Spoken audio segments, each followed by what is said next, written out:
Why knowledge matters.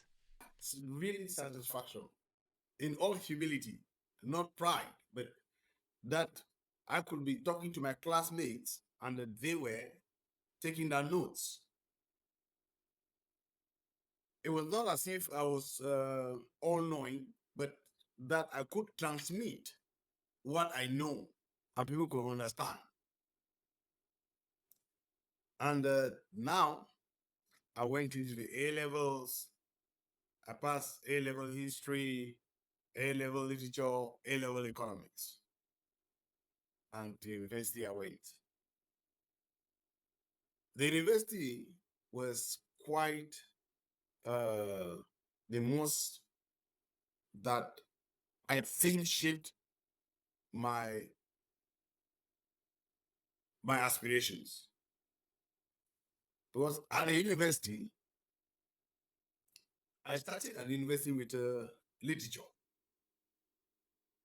But interestingly, 1 month, 2 weeks, the literature was not really appealing to me because it was more of European and American literature. And I thought that I would be miseducated if I don't read African literature. And there was no real African literature at the time. So I applied to change the department from literature to history. And I wrote directly to the dean.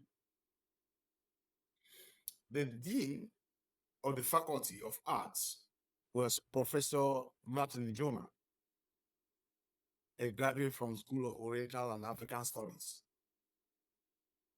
I think he immediately saw that I had a point because one of the issues that I hammered home in the petition was that my future was more with history than literature. And then I was really called up to the office for interview. He called me for an interview and then asked me, school classes have been going on for 1 month, 2 weeks. So how do you think you will go with history? I answered him in one sentence. Where there's a will, there's a way. There, he just wrote a small note to the vice dean who was his subordinate that I had a very strong, convincing case, and then I should be exceptionally allowed to change the department.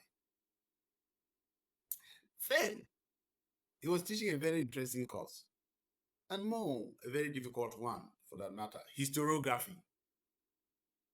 Historiography is like calling mechanics in physics. If you know about physics, mechanics is really abstract. So, it's like a ritual course. You really need to break through it. You really need to break through it.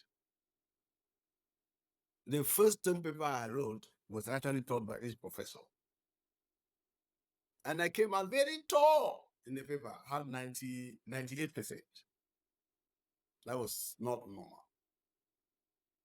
And then he called me again to his office and asked a lot of questions. First, whether I went to these elitist Catholic schools, whether I went to Sase, St. Joseph's College, Sase. I said no. The next question was whether I went to Sacred Heart College. I said no. He asked a few number of schools. I said I went to the rural school. I went to the school in my village. The conclusion was that I was going to make a good historian. That was all. When we came back from the first semester, he came looking for me to bring my results, and I brought my results. Interestingly, I had a grade point average of 3.2 on 4. And he told me in a course semester system, if I remain at this level, I will graduate with second class upper division.